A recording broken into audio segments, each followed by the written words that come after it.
Okay, I'm going to show you the process of how I make my homemade bread. I already have the yeast on proofing.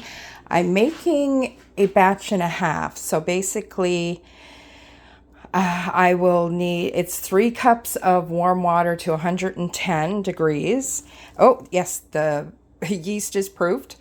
It would be about 3.5 tablespoons. I put tablespoons of yeast, or about tablespoons of about 1/4 and another 1/2 of a quarter of sugar.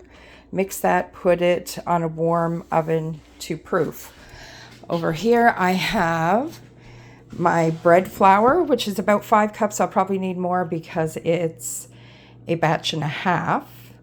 Vegetable oil I will put into the yeast, and usually I use about 1/3 a cup for a batch and a half.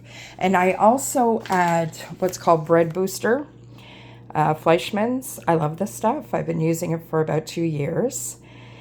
And what it does, it just helps the yeast rise. There's no preservatives. The bread lasts for not forever, but quite a while. And it's usually I put just under a teaspoon per cup of flour. And then I will come back when I put the yeast in. I also, the other day, bottled 11 big bottles of beets.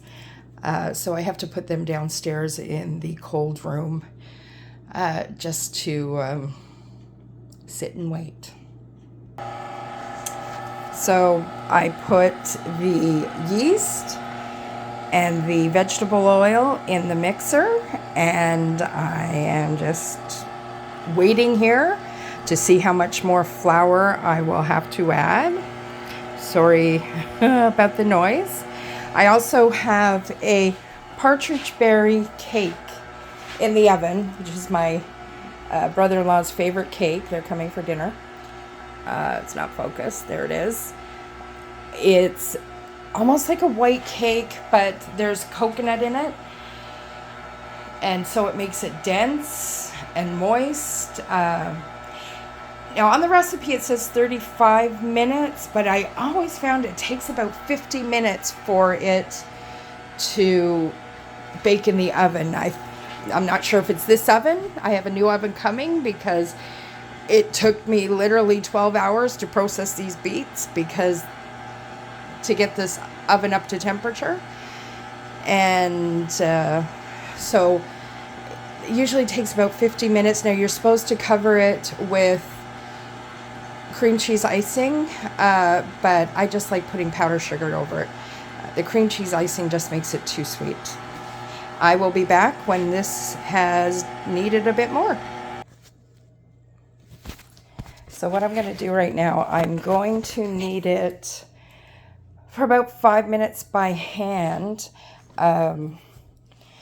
Basically, the mixer is not big enough to do for 3 loaves. So I need a bigger one. It's only a small. So what I'll do when I finish kneading, and I'll show you the consistency before it has to go for proofing. Okay, this is what it should look like before the first proof. Now with the booster, the proofing does not take as long. Usually it takes about an hour and a half for proofing. With the booster, I'd say half an hour to 40 minutes. So it does cut down on your proofing time also, which is great.